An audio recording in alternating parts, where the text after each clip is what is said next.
we now go to one of the most fundamental aspects of drone operations.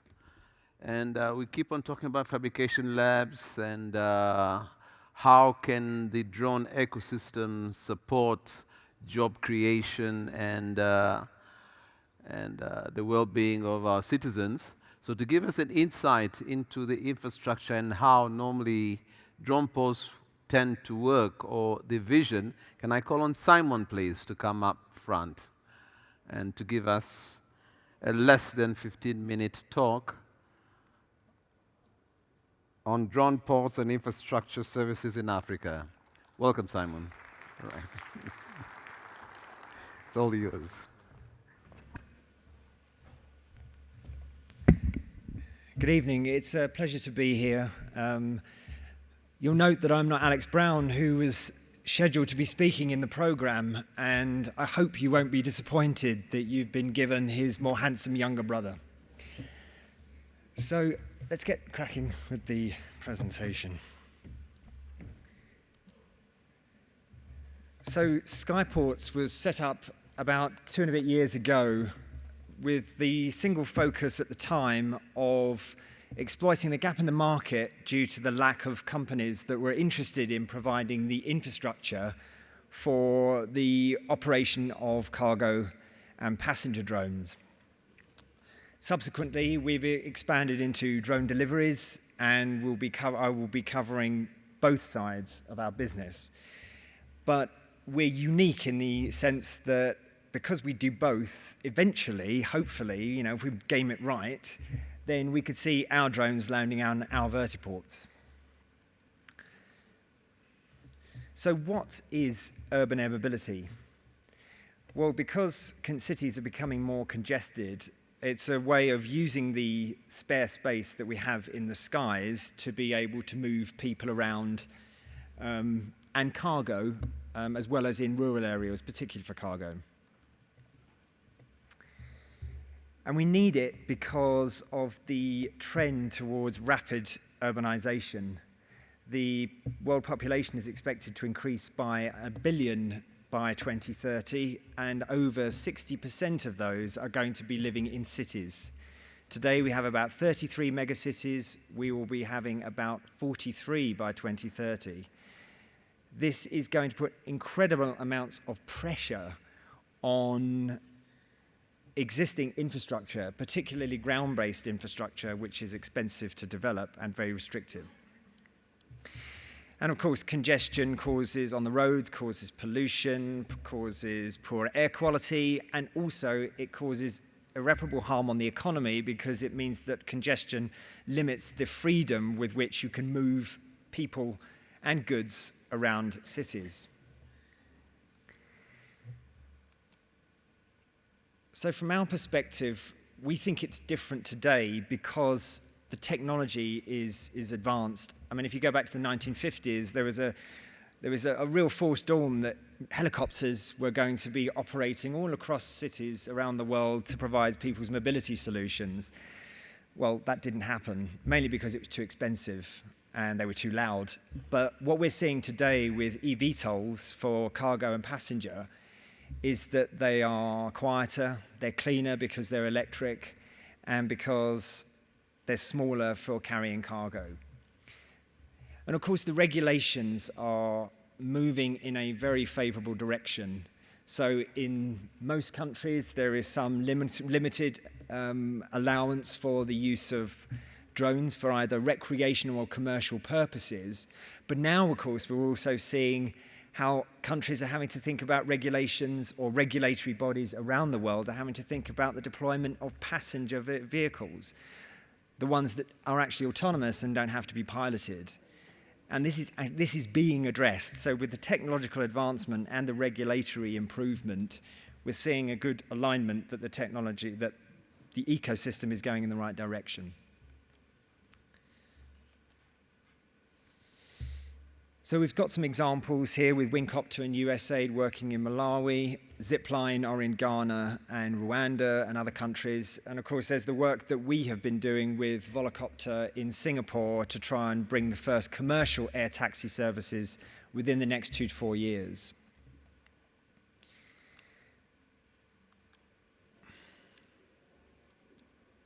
Oh, there we go. So as I was saying earlier, we noticed that there was a gap in the market in the sense that if you look at the amount of money that's being invested in cargo and passenger vehicles, it vastly outweighs the amount that is being put into the infrastructure. And if we're not careful, the lack of infrastructure will become a constraint in the way that the lack of charging infrastructure for electric cars has held up the deployment to maximize the potential of the technology. So we've got to make really good progress now to stop it becoming a market constraint. Oh, sorry. And we think that infrastructure is a key enabler.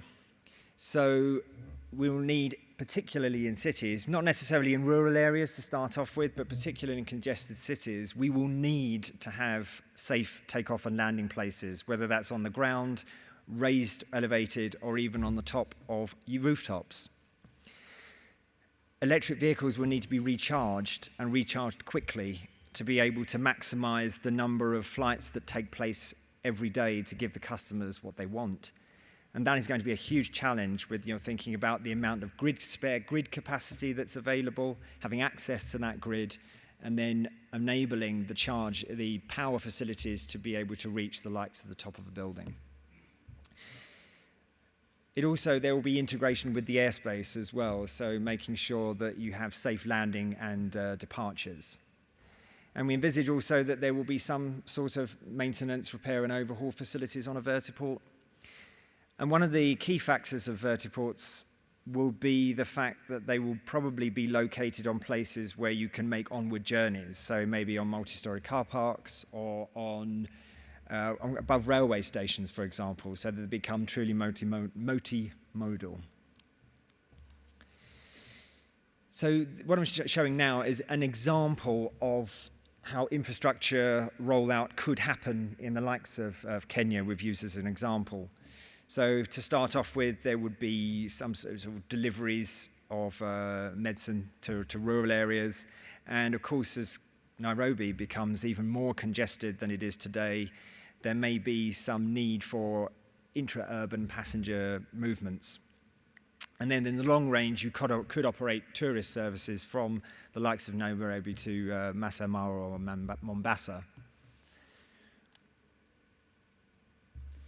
And on the delivery side of our business, we already have a use case, and we're waiting for progress on the Kenyan regulations, which the authorities are doing a great job to finally get there to provide the right regulations for Parliament. And so we've got working with a local partner to do anti-venom deliveries to rural communities. But the infrastructure challenges cannot be underestimated. So physical space in cities is very scarce, and depending on the location, probably quite expensive as well, because real estate doesn't come cheaply in highly dense areas. And it's also identifying the right locations where it satisfies the demand on particular routes.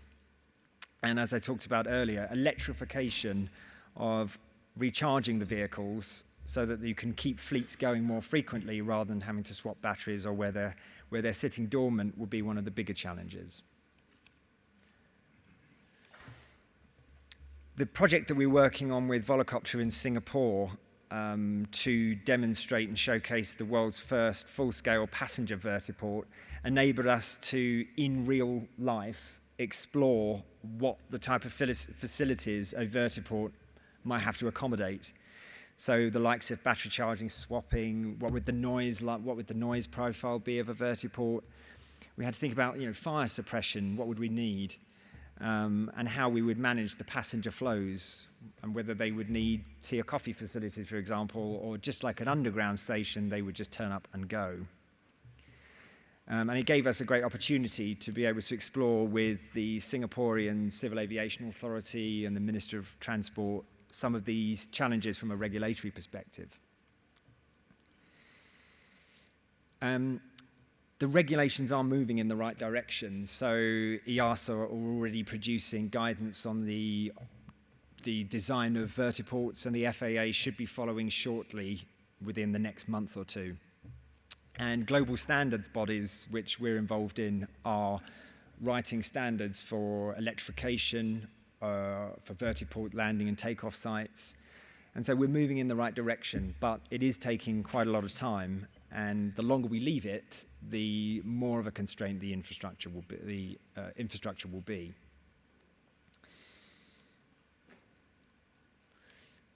So for the role of public authorities, that really is key, because there's still a lot of uncertainty and fear about drones and air passenger taxis, particularly if they're of the autonomous kind.